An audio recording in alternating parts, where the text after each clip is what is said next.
moment, że będę stał. Dobra, nie ma problemu. Więc postaram się tutaj wcisnąć możliwie, ale będę przeszkadzał. Myślę, że w ten sposób, ale byś go nie widziała w sobie. Dobra.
Good evening.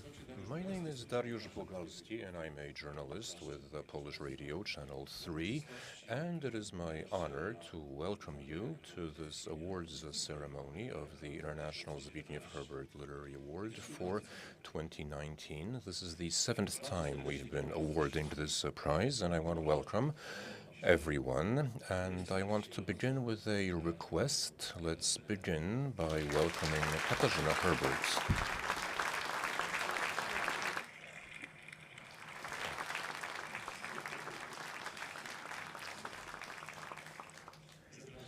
And now I want to invite Maria Dzieduszycka, the president of the Zbigniew Herbert Foundation.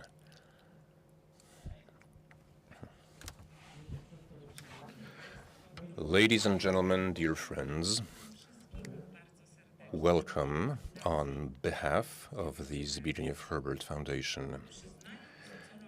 The annual Zbigniew Herbert International Literary Award not only commemorates its patron, but also, and above all, to recall the values inherent in his poetry, which continues to speak to us today. In his poem, Mr. Cogito and the Imagination, Herbert wrote that his protagonist never trusted tricks of the imagination, and the piano at the top of the Alps played false concerts for him because he used the imagination for entirely different purposes. He wanted to make it an instrument of compassion. Poetry, which is an instrument of compassion, will allow us to understand Pascal's night, the melancholy of the prophets, Achilles' wrath, Neanderthal fear, the despair of the last Aztecs, and the joy of the painter of Lascaux. Such poetry allows us to understand others and ourselves. And this is the type of poetry that we want to recognize with the Herbert Award. We would not be able to do this without the support of many individuals and institutions. We're very grateful to all of them. I would especially like to thank the PZU Foundation, our strategic partner this year. Thank you very much.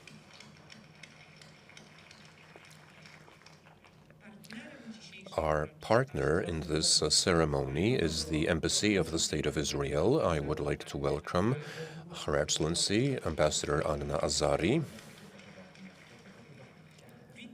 And I want to welcome Mr. Jacek Chodorowicz, the long-serving ambassador of Poland to Israel. Welcome. And representatives of many organizations and Polish and Jewish organizations and institutions. We're happy to have you here. I want to thank our partner, the Adam Mickiewicz Institute, and especially everybody at Culture.pl, the portal thanks to which this ceremony is being streamed live online. I would also like to thank the management and team at Teatr Polski, the Traple Konarski Podrecki law firm for their legal support. I want to thank the National Library for their cooperation and our media patron, Polish Radio.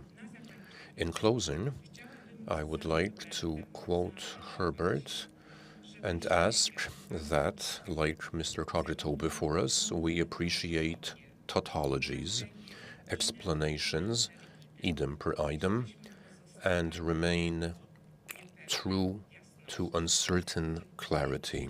Thank you very much, and I hope you have a great evening.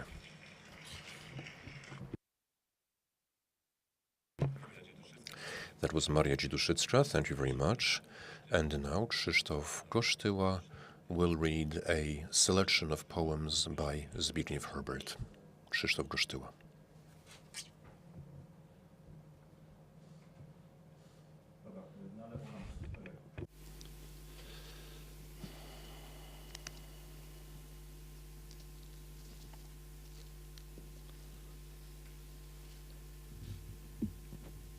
Pan Cogito rozmyśla o cierpieniu. Wszystkie próby oddalenia tak zwanego kielicha goryczy przez refleksję, opętańczą akcję na rzecz bezdomnych kotów, głęboki oddech, religię, zawiodły. Należy zgodzić się, pochylić łagodnie głowę, nie załamywać rąk, posługiwać się cierpieniem w miarę łagodnie, jak protezą, bez fałszywego wstydu, ale także bez pychy, nie wywijać kikutem nad głowami innych, nie stukać białą laską w okna sytych,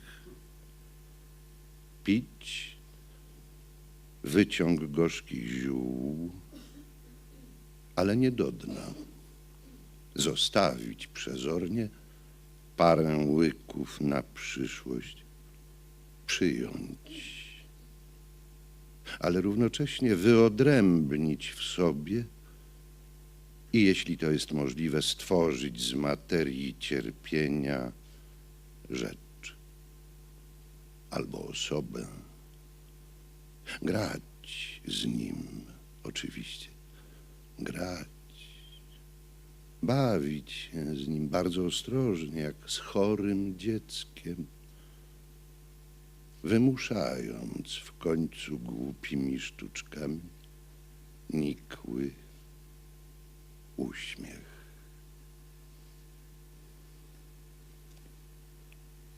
Pan od przyrody.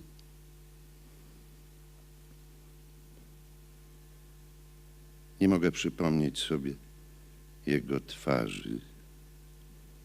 Stawał wysoko nade mną, na długich, rozstawionych nogach. Widziałem złoty łańcuszek, popielaty surdut i chudą szyję, do której przyszpilony był nieżywy krawat. On pierwszy pokazał nam nogę zdechłej żaby, która dotykana igłą gwałtownie się kurczy. On nas wprowadził przez złoty binokular w intymne życie naszego pradziadka, pantofelka. On przyniósł ciemne ziarno i powiedział: sporyż. Z jego namowy w 10. roku życia zostałem ojcem, gdy po napiętym oczekiwaniu z kasztana zanurzonego w wodzie ukazał się żółty kiełek i wszystko rozśpiewało się wokoło. W 2. roku wojny zabili pana od przyrody, łobuzy od historii. Jeśli poszedł do nieba,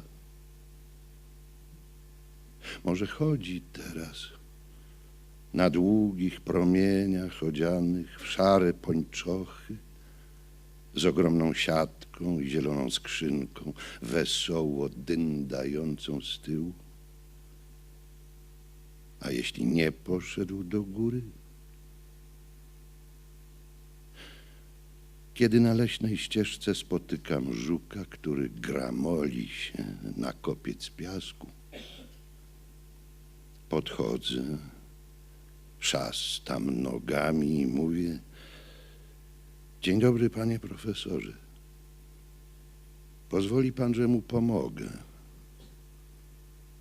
Przenoszę go delikatnie i długo za nim patrzę, aż ginie w ciemnym pokoju profesorskim na końcu korytarza liści.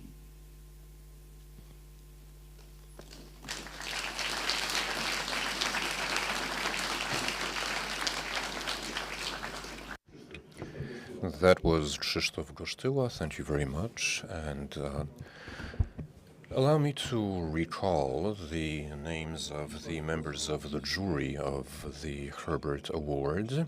It is made up of poets, scholars of literature, and translators. Yuri Andruchowicz, Edward Hirsch, Mikhail Kruger, Mercedes Monmani, Tomasz Różycki, and Andrzej Franaszek is the secretary of the award. Now I would like to ask Tomasz Różycki, poet and translator, to deliver the laudation.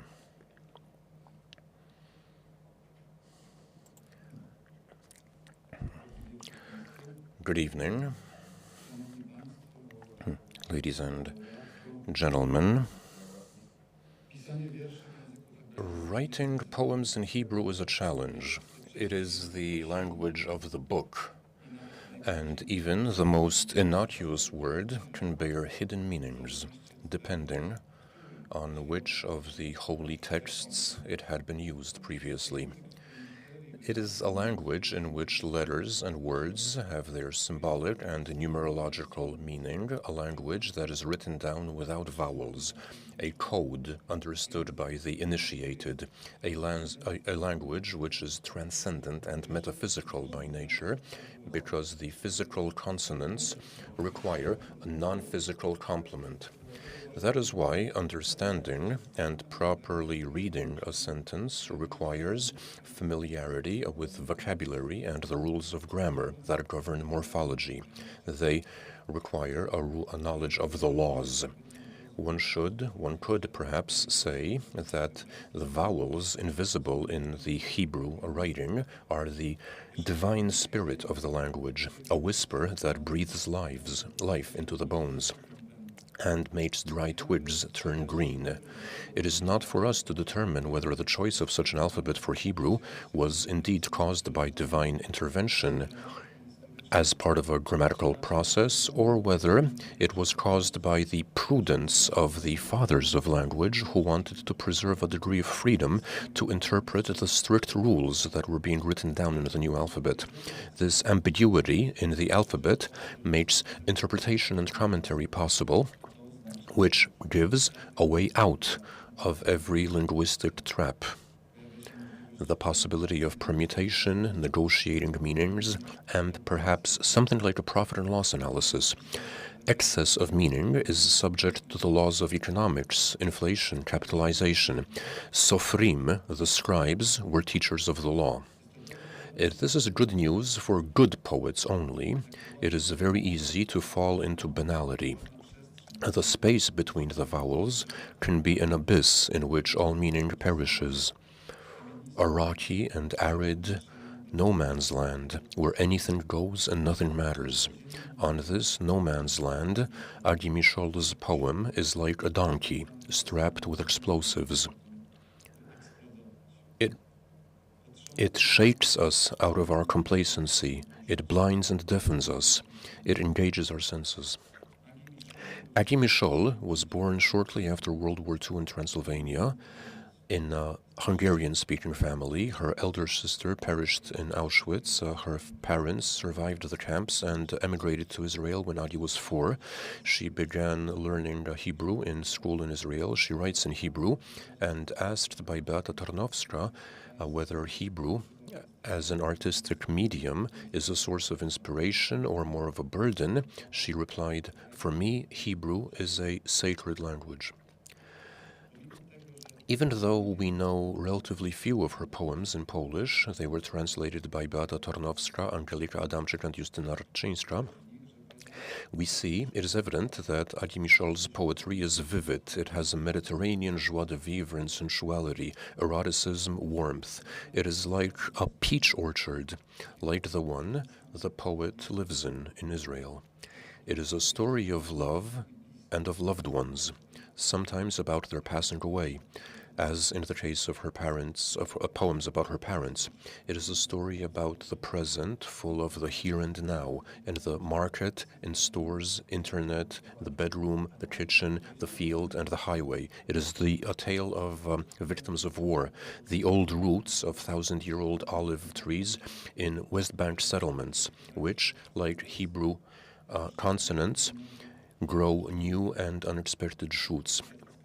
This is surprising poetry that shatters our habits while retaining simplicity and force with its burden of emotion. It is a hymn celebrating vitality, life in itself. Perhaps that is why there are so many poems about animals, because what else, if not life itself, are animals, life unadorned. And this, as in the poem about a victim of war ignored by the media, a white donkey that was strapped with dynamite by fighters and sent to the enemy lines, but it stops in the middle of no man's land. Like donkeys do, it freezes in place in rapture or stupor. Those who sent it start shooting at it because they're afraid it'll turn back. Those against whom the donkey was sent also begin shooting because they understand what its payload is. The donkey is blown up in the sky, between the two parties and ascends to heaven, an explosive Messiah. It is taken to heaven where 72 virgin jennies will lick its wounds. There are more such innocent victims of war.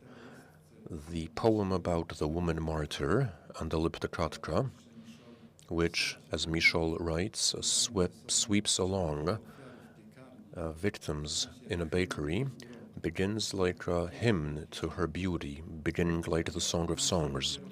You are only 20, and your first pregnancy is a bomb. Under your broad skirt, you are pregnant with dynamite and metal shavings. This is how you walk into the market, ticking among the people, you Andaliptakatka. In an interview with Beata Tarnowska, Agi Mishol, this year's recipient of the Herbert Award, said that the most interesting thing in poetry is what happens in the space between words. There is no other language in which two words that mean separate things would be so related, so connected by a common root. So what happens between words, between consonants, these explosions of unexpected meaning, will not surprise us if we remember something said a long time ago. Poems are like daydreams, holy raving, that at first glance doesn't lend itself to logic, but is subject to serious exegesis.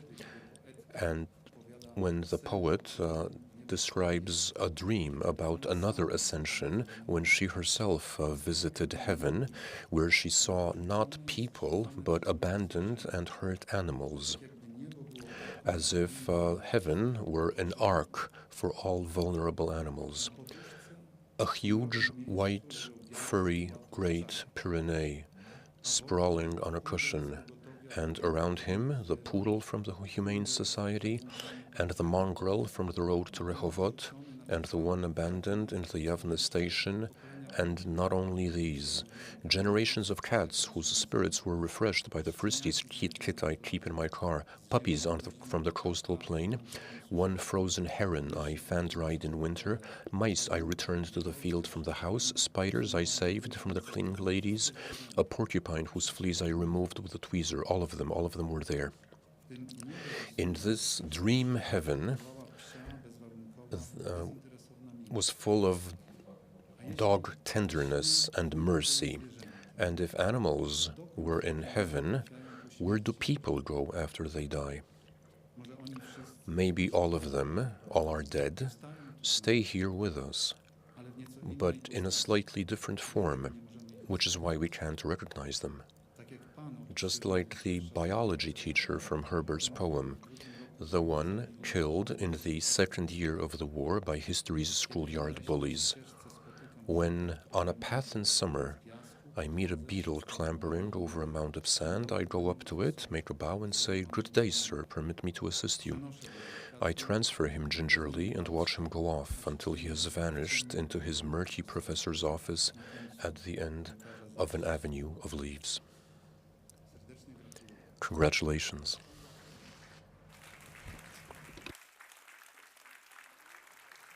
The Zbigniew Herbert International Literary Award goes to Agi Mishol. Please take a seat.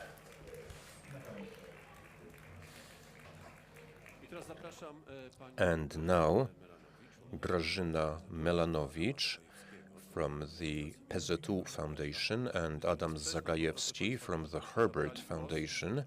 I'm asking both of you to speak and then award the prize, but I hope this won't be a problem. Grażyna Melanowicz, then Adam Zagajewski, and then I'll ask both of you to give the prize to Agi Mishol. Ladies and gentlemen, once again, the PZU Foundation is supporting the International Zbigniew Herbert Literary Award.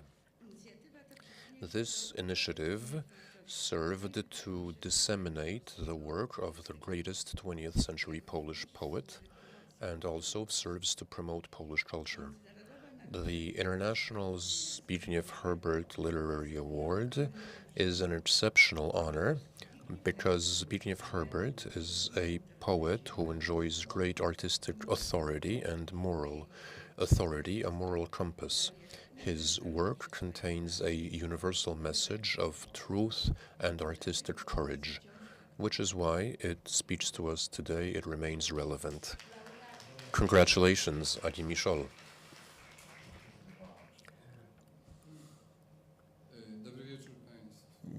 Good evening. My name is Adam Zagajewski, and I'm a member of the board of the Zbigniew Herbert Foundation. We work very hard, I assure you. Today is a special day to the extent that some poets have even put on their ties, which doesn't happen very often. But all joking aside, I'm moved that for the first time I've been asked to give this award on behalf of the board, on behalf of the foundation. As Maria Dzieduszycka said, this is the 7th time we've given this award. The recipients include Ryszard Krynicki, who's with us here today, among other great poets.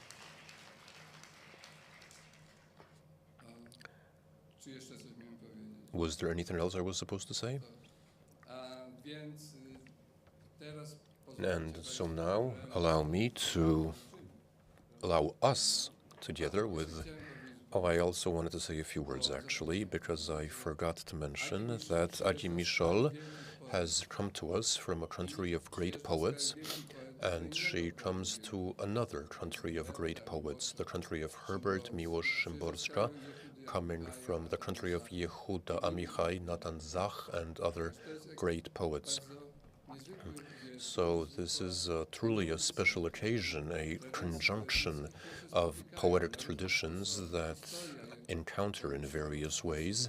History has brought them together, often in a bloody way, while literature brings them together in a friendly, amicable, bloodless way. Congratulations to Agi Mishol, and now the material manifestation of the prize.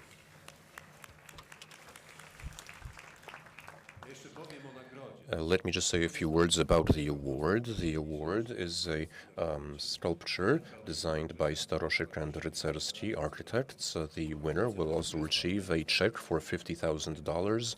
The PZU Foundation is the strategic partner of the Zbigniew Herbert International Literary Award.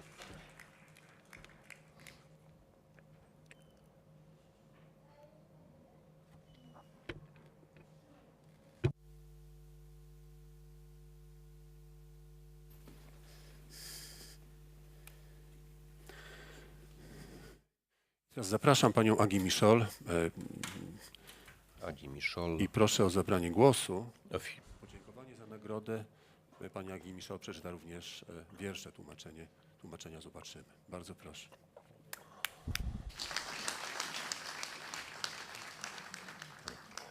Thank you so much. It's a great honor and pleasure for me to stand here before you to be awarded the prize in memory of the poet I love so much, Zbigniew Herbert. Writing is work that is done in solitude, and the physical distance between the room in my small village and standing here before you still seems to me unreal. Thank you so much. Poetry is something I have dedicated my life to. My parents, survivors of the Hungarian Holocaust, left Transylvania for Israel in 1950 when I was 3 years old. They arrived with almost nothing in order to begin life all over again. I, their only child, was their conclusive answer to everything they had been through, and they taught me to look ahead. Young children who navigate from one language to another are different from native-born children who speak their language naturally. They become little translators. They live in the twilight zone between the languages, in the no man's land of synonyms, and their sense of language becomes more acute. I have no doubt that part of the reason I became a poet began then when I was very young. My parents didn't read much, and I grew up in a home without books. As a child, I hardly read at all, and I discovered poetry relatively late. I will never forget the moment when I suddenly realized that there is another kind of secret language that hides inside ordinary language. I'm sure that every poet remembers that moment when the door opens and this thing we are born with, which no workshop can teach, comes to life. The most wonderful thing that happened to me was my encounter with the Hebrew language at the right age, when I could still absorb it in its dense fullness. In one of my poems, I wrote to my mother, quote, "Your mother tongue is not my mother tongue." A strange sentence. I can speak Hungarian, but it is not mine. Hebrew is the linguistic space where I'm truly alive. I regard it as holy tongue, not in the habitual religious sense. It is holy to me because its inner contents reverberate my own sense of existence. Indeed, the reverberation between Hebrew words and their meanings create magic, both musical and semantic. The magic of Hebrew depends on its grammatical structure and its long history. Grammatically, the language is fantastically compact and economical. Everything in it, verbs, nouns, adjectives, adverbs, flow from a rather limited series of dense roots, each consisting of three consonants. From each root sprouts and flourishes a rich and colorful array of words with many diverse meanings and uses. Yet these peacocktail of words are somewhere connected to a hidden center. It is as if loud bells are being answered by distant quiet ones. Each presents a semantic surface with overtones and undertones. When the words are used sensitively, they produce unending musical and semantic associations. Historically, the language forged a very long journey through time and space. By sheer movement through ages and continents, and on its way brushing against so many other languages, it has become richly multi-layered.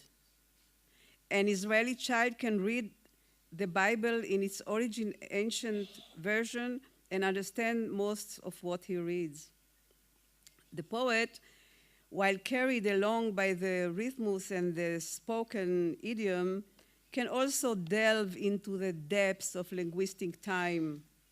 Indeed, the riches he collects and the energies he absorbed are such that sometimes he feels he must rein in the language, somewhat diminish its aura for the purpose of achieving sharpness and directness. Choosing me, a poet who writes in Hebrew, is also a choice of all translators. The blessed meridians who move poetry from one language to another, and I sense a need to thank them as well. The work of translation is an unparalleled act of generosity, which means making space inside yourself in order to host an entire poet who is not yourself, and to relate to his poems in the same responsible way you would relate to your own poems. If poetry has any rule at all, it is to remind us of ourselves, to point to the more elevated parts of our psyche, conscience, morality, beauty. Equally, poetry alerts us to injustice and suffering, and in this aspect, translations that transcend borders without passport or visa contribute to the benefit of the human race. Probably you all know that Polish poetry is very much appreciated and respected in Israel. We were acquainted with the great poets of Poland after World War II, mostly thanks to one person, Professor David Weinfeld, who was a child during the ravages of the war. He left Poland, arrived in Israel at the age of 12, but did not leave the Polish poetry of his youth. Who could have guessed that the boy who had been through all that would be the one to open the gate to Polish poetry for Israeli readers, and would shoulder the masterful translations of the late great Polish poets, Czesław Miłosz, Zbigniew Herbert, Wisława Szymborska, and may they live and be well, Ryszard Krynicki and Adam Zagajewski. These masterpieces of translation have had a great effect on generations of Israeli poets, including myself. Polish poetry after World War II offers us a model for contemporary poetry which took leave from the high exclusive modernism of Ezra Pound and T.S. Eliot and spoke clearly and directly to people of our time. I first encountered Herbert's poetry through Weinfeld's translations when he gave me Herbert's first book. We sat then in the company of Mr. Cogito, amazed at the wisdom, sensitivity, and wit. Humor was often an attempt to compensate for some of the world's wrongs, and irony was often just the other face of being hurt. After that book was published, many more followed, and then a large volume of Herbert's translation was published and became a bestseller in Israel. Being a poet in Israel, in the heart of the Middle East, is full of tension, stresses, and constant uneasiness. My village is not far away from Gaza border and is located under the flight paths of 3 different military air bases. We are farmers. My husband Giora grows peaches and pomegranates.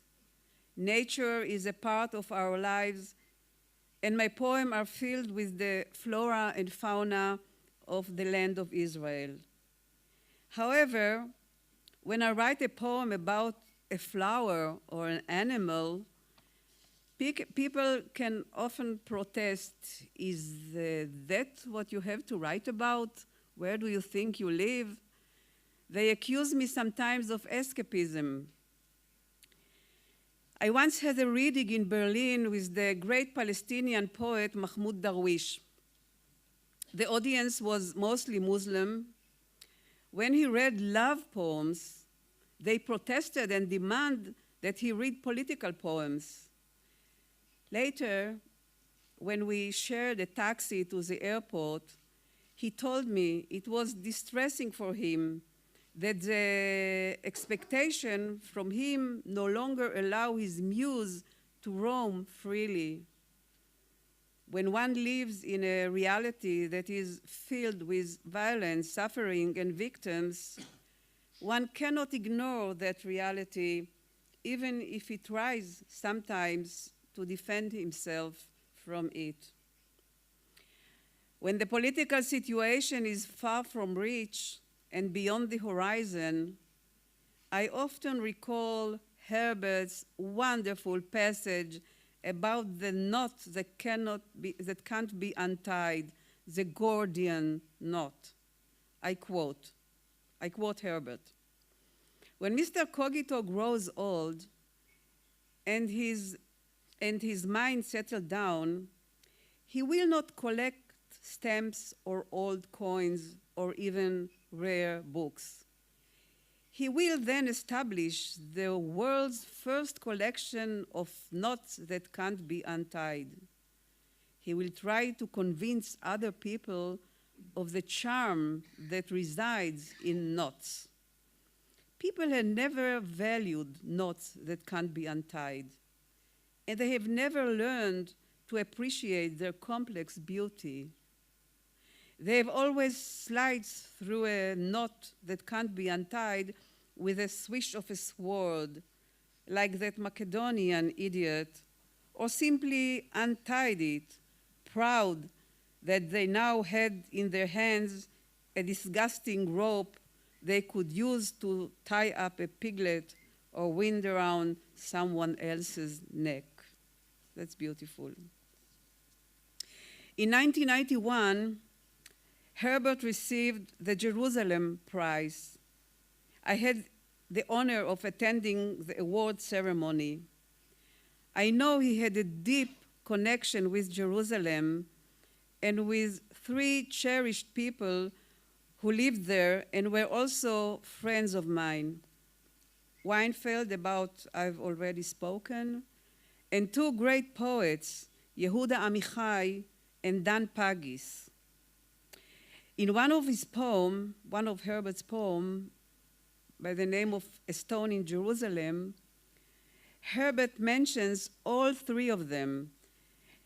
In the poem, he asked to be buried in Jerusalem, in the midst of the olive trees, under the sun and the stones of the city.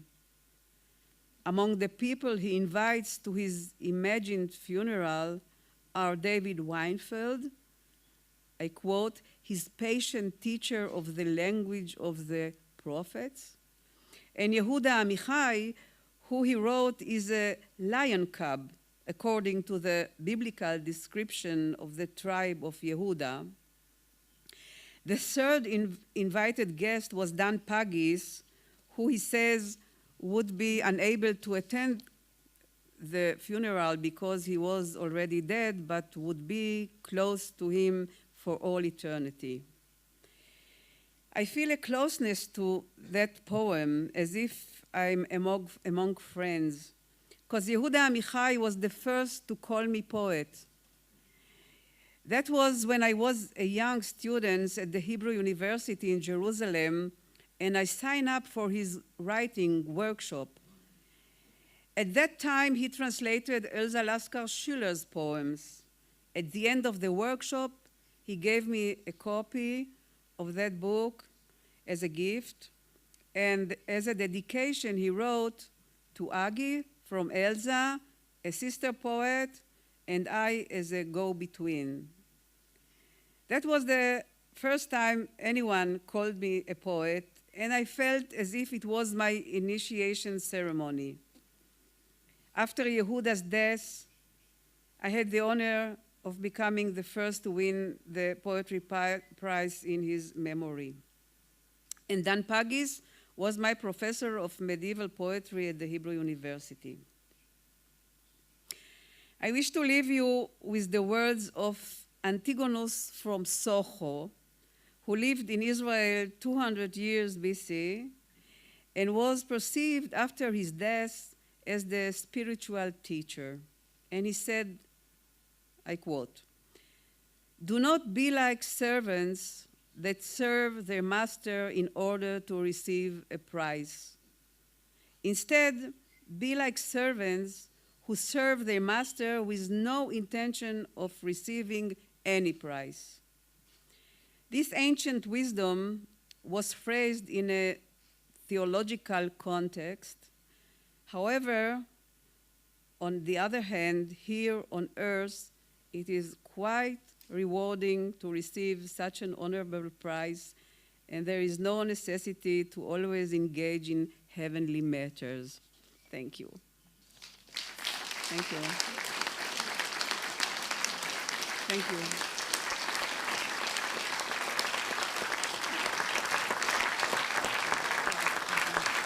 Thank you.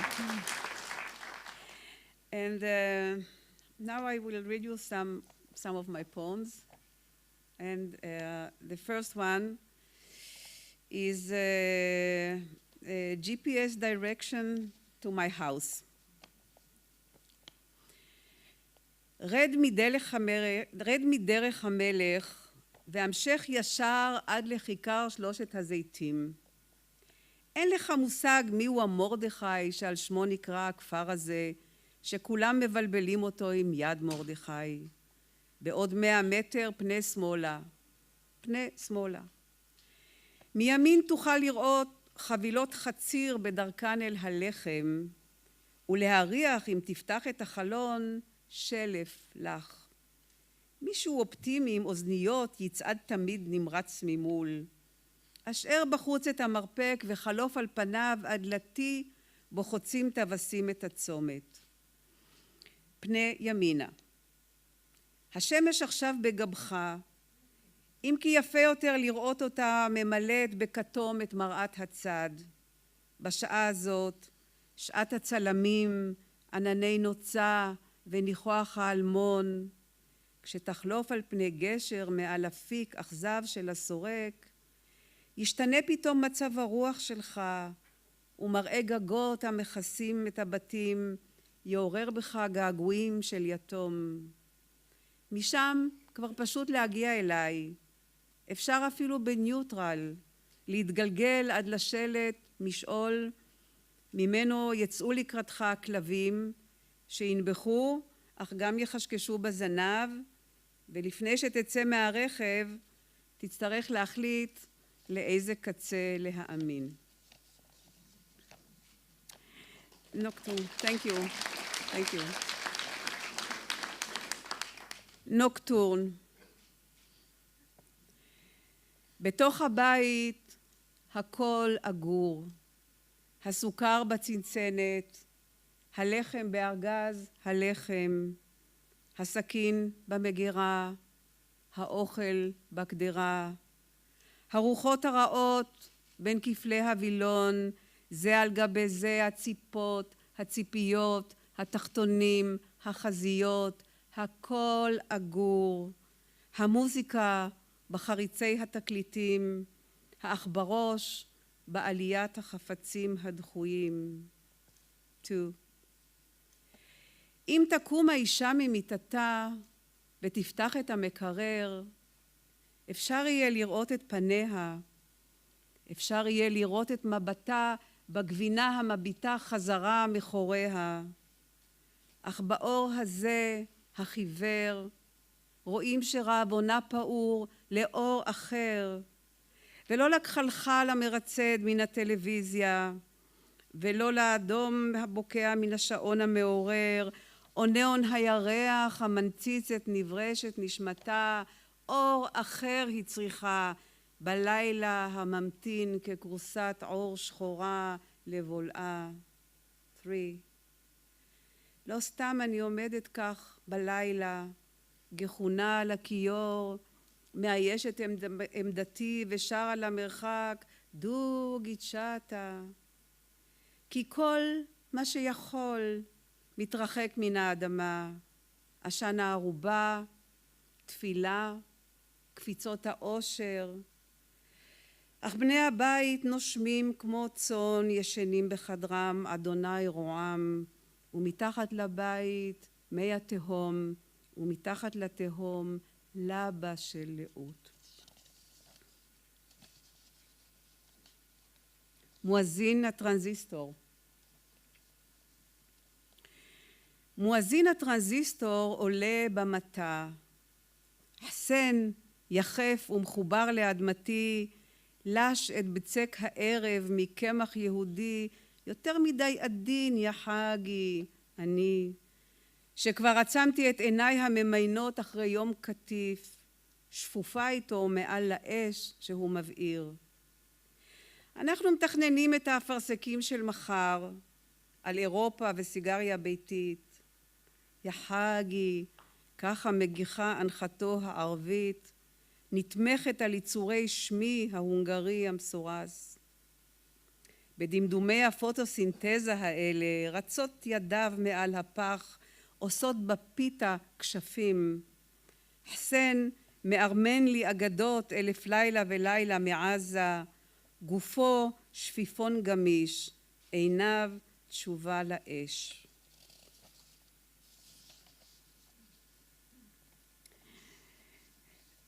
שהידה, woman martyr. את רק בת 20, וההיריון הראשון שלך הוא פצצה. מתחת לשמלה הרחבה את הרה חומר נפץ, שבבים של מתכת, וכך את עוברת בשוק, מתקתקת בין האנשים ענדליב תקתקה. מישהו שינה לך בראש את ההברגה ושיגר אותך לעיר, ואת שבאת מבית לחם, בחרת לך דווקא מאפייה. שם שלפת מתוכך את הנצרה, וביחד עם חלות השבת, הפרג והסומסומים, העפת את עצמך לשמיים.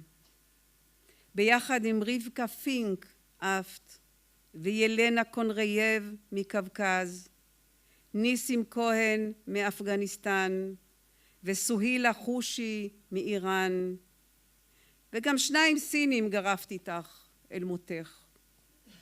מאז כיסו עניינים אחרים את הסיפור שלך, שעליו אני מדברת ומדברת, מבלי שיהיה לי משהו להגיד. אווזים, גיס. אפשטיין, המורה שלי למתמטיקה, אהב להוציא אותי ללוח. אמר שהראש שלי מתאים רק לכובע. אמר שציפור עם שכל כמו שלי הייתה עפה אחורה. שלח אותי לראות אווזים. עכשיו במרחק שנים מן המשפט הזה, כשאני יושבת תחת הדקל עם 3 האווזים היפים שלי, אני חושבת שאולי הרחיק אז לראות המורה שלי למתמטיקה, והצדק היה עמו, כי אין מה שמשמח אותי יותר מאשר לראות אותם כעת, עטים על הלחם המפורר, מחשקשים בזנבם השמח, קופאים רגדום מתחת לרסיסי המים שאני מתיזה עליהם מן הצינור, זוקפים את ראשם וגופם נמתח אז כזוכר אגמים רחוקים. מאז מת כבר המורה שלי למתמטיקה, ומתו גם בעיותיו שאף פעם לא עלה בידי לפתור. אני אוהבת כובעים, ותמיד בערב, כשהציפורים חוזרות אל תוך העץ, אני מחפשת את זאת שעפה אחורה.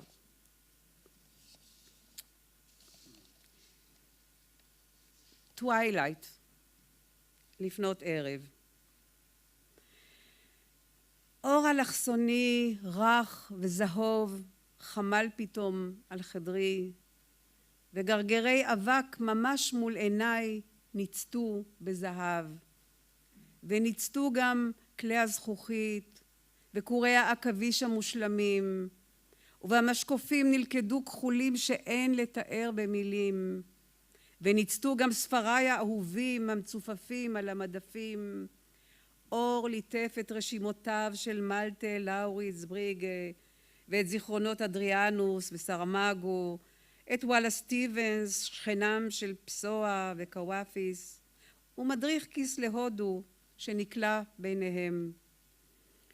בחוץ חלפה מכונית, מישהי קראה לארוחת הערב, וגופי המרושל על הספה, לא זע דבר.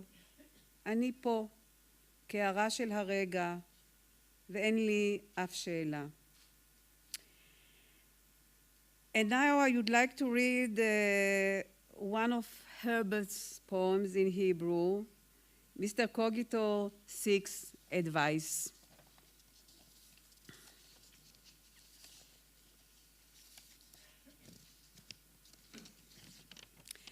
מר קוגיטו מבקש עצה. כל כך הרבה ספרים, מילונים, אנציקלופדיות, אבות קרס, אבל אין מי שיעוץ לי עצה. חקרו את השמש, הירח, הכוכבים, אותי איבדו. נפשי דוחה את נחמות המדע. אזי בלילה היא נודדת בדרכי האבות. והנה העיירה ברצלב בשדה חמניות שחורות. זה המקום שנטשנו, זה המקום שצועק. שבת עכשיו, וכתמיד בשבת רקיע חדש נגלה. אני מחפש אותך רבי, הוא לא כאן, אומרים החסידים, הוא בעולם השאול. מוות יפה היה לו, אומרים החסידים, יפה עד מאוד, כמו עבר מפינה אחת אל פינה אחרת, שחור כולו, אחז בידיו ספר תורה בוער. אני מחפש אותך רבי, מאחורי איזה רקיע הסתרת אוזן חכמה. כואב לי הלב רבי, יש לי צרות. אולי היה יועץ לי רבי נחמן, אבל כיצד אמצאנו בערימות האפר. Thank you so much. Thank you. Thank you very much. Thank you.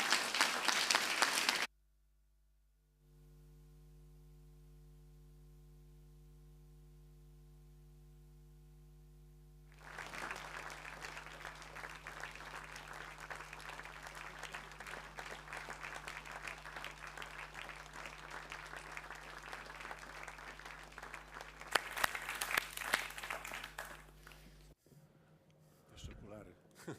Jeszcze okulary. You forgot your glasses. Pani Agi Mishol, Agi Mishol tłumaczach, spoke about translators. Part of her speech was about translation. The translators of Agi Mishol's poems into Polish are O właśnie, podziękujmy Pani, dziękuję bardzo. here with us today, and thank you very much. I jeszcze jedno. And one last thing, Amos Oz, when speaking about Agi Mishol's poetry, said that they tell stories, sing, and dance at the same time. And speaking of dance, we are about to see a dance performance by Adi Weinberg-Prejna, a dancer and choreographer who will perform a solo called Indian Summer, a story about how two worlds connect. We follow the artist and follow the voice of her blind grandmother to the Polish shtetl where she grew up. The dancer's body becomes an instrument for the voices of the past, and the audience witnesses the passage of spirits as in Jewish folklore or Hasidic mysticism. Adi Weinberg-Prejna.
Komu się pytać? Wiesz, żałuję czasami, że nie mam komu się pytać.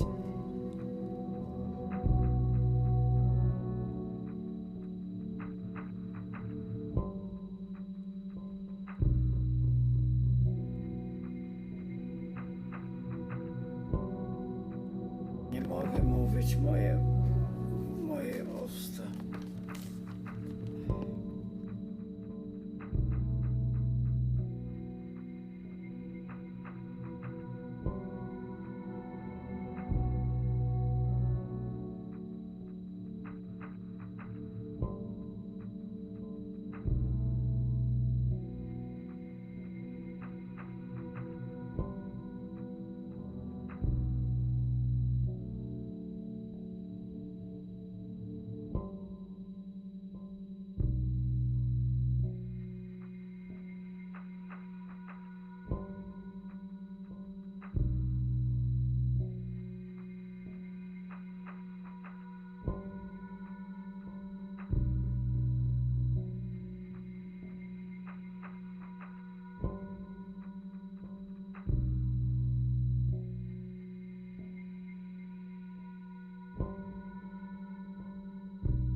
Nie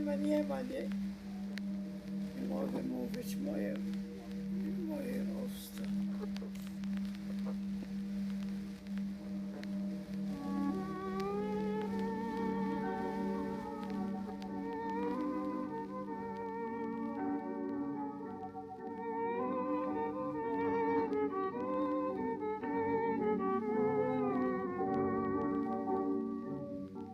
Komu się pytać? Wiesz, żałuję czasami, że nie mam komu się pytać.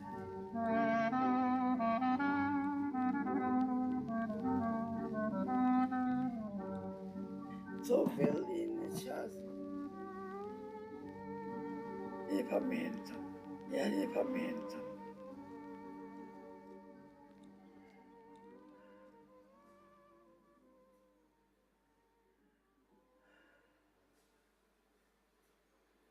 Nie pamiętam.